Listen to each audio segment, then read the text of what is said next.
masih di booth-nya Royal Canin di IPE 2003. Nah, gue ada bersama dok cantik nih, namanya Dok Tisa ya. Iya. Nah, pengen tahu nih tips-tips merawat anjing dan kucing, khususnya dari produknya Royal Canin.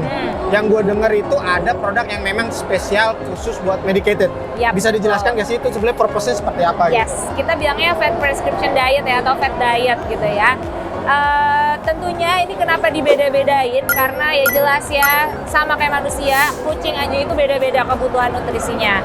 Kalau dianalogiin kayak manusia yang diabetes sama manusia yang nggak diabetes, nggak bisa disamain dong makanannya tentu, ya kan? Sama kayak kucing dan anjing yang tentunya dengan spesifikasi masalah kesehatan yang beda-beda. Pasti nutrisinya perlu beda-beda.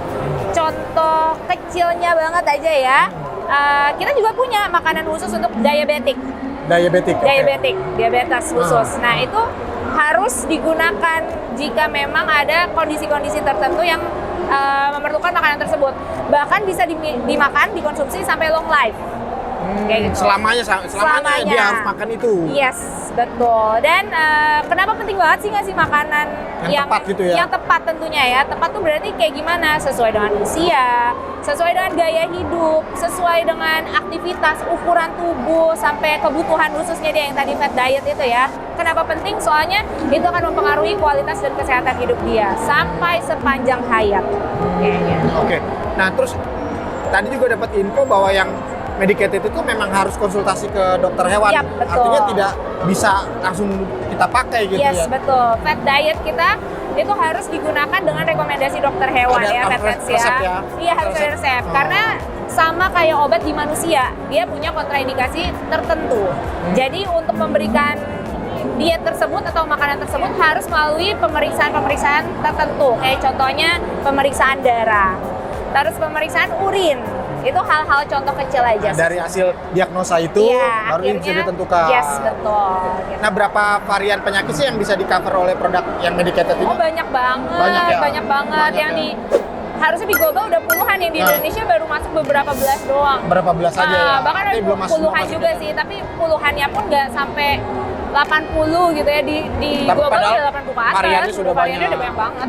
Berarti sudah berkembang ya, benar-benar spesifik penyakit tadi gitu ya. Terus apalagi ya?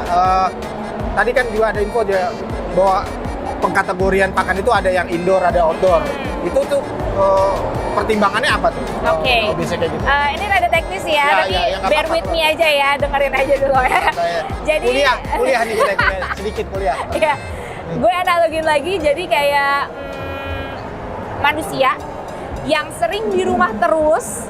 Bayangin ya nih ya, manusia yang sering di rumah terus, makan cuma bangun, makan, tidur. Cuman gitu doang aktivitasnya, nggak pernah olahraga. Bandingin sama manusia yang memang atlet, atau manusia yang setidaknya suka jalan-jalan sore, JJS nih ya kan. Itu sama kayak di manusia sebenarnya. Sama kayak di hewan maksudnya, sama kayak di hewan. Jadi hewan yang cuman tidur di rumah doang, di dalam rumah full, tidur, makan, buang kotoran, gitu-gitu aja hidupnya. Dia 5 langkah jalan udah dapet makan. Kebayang dong, gampang banget, pasti jadi gendut. Obesitas. Dari obesitas bisa kemana-mana. Bisa ke penyakit jantung, bisa ke diabetes, bisa ke penyakit sendi gitu. Bahkan dari yang hidupnya indoor doang, itu juga selain obesitas, ada beberapa resiko penyakit yang timbul juga. Contohnya apa? Penyakit urin biasanya. Nah, ini sering banget itu terjadi ya, penyakit urin di kucing itu sering banget terjadi. Salah satunya karena dia di dalam rumah terus, jarang gerak, makanya ya ownersnya juga males keluar gitu ya. Betul. Sampai akhirnya ada juga yang sering terjadi kalau di indoor itu muntah bulu biasanya, muntah rambut. Karena aktivitasnya monoton, gitu-gitu aja. Jadi untuk killing time, untuk dia bisa dia meluangkan waktunya ya mau nggak mau jilat-jilat tubuh. Karena masuk ke dalam, mau nggak mau dimuntahin lagi gitu. Dan hati-hati, hairball itu atau bola rambut itu bisa nyangkut di perut dan akhirnya harus dibedah. sampai segitunya. Nah, dengan adanya Royal Canin yang indoor, kita pengen mendefeat masalah-masalah tersebut.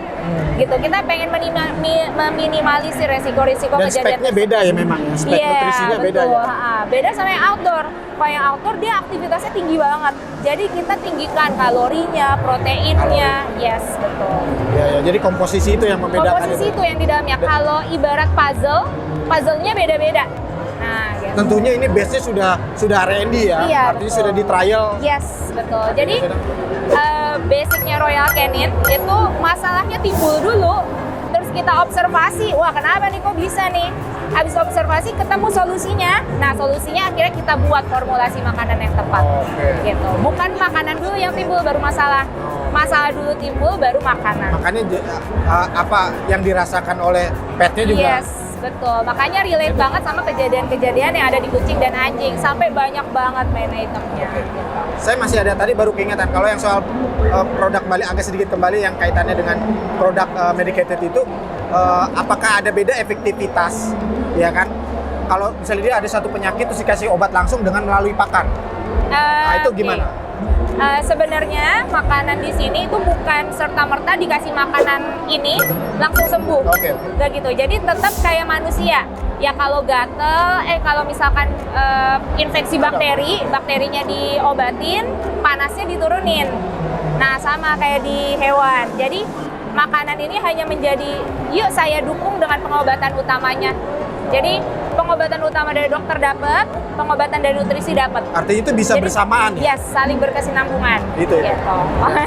Soalnya saya kepikiran itu, tadi saya ditanya, harus nanya ke dokter hewan kan? Jadi kebetulan ada dokter hewannya. Oke, terakhir, tips ya, khususnya untuk hobis, pet lovers yang ingin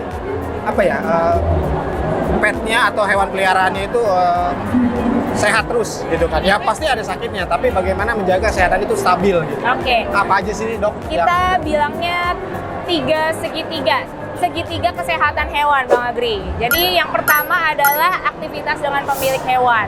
Contohnya apa nih? Ya dengan ruang lingkupnya dia jadi kecil kan, kalau di alam liar dia bisa aktivitas sendiri, ya kan? Dia bisa olahraga, dia bisa berburu gitu ya. Tapi dengan di rumah, dengan ruang lingkup yang sedikit ya ajaklah main. Gitu. Ajaklah jalan-jalan. Iya, itu penting. Tingkatkan bondingnya karena anjing kucing yang nggak banyak gerak itu bisa bikin penyakit-penyakit baru juga. Nanti. Terus yang kedua, itu rutin ke dokter hewan tentunya, ya kan? Rutin ke dokter hewan. Ya pemeriksaan ya biasa lah ya, pemeriksaan general.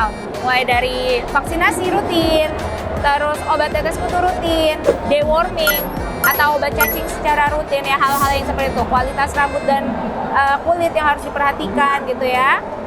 Sampai ke pengecekan senior juga ada. Senior rutin.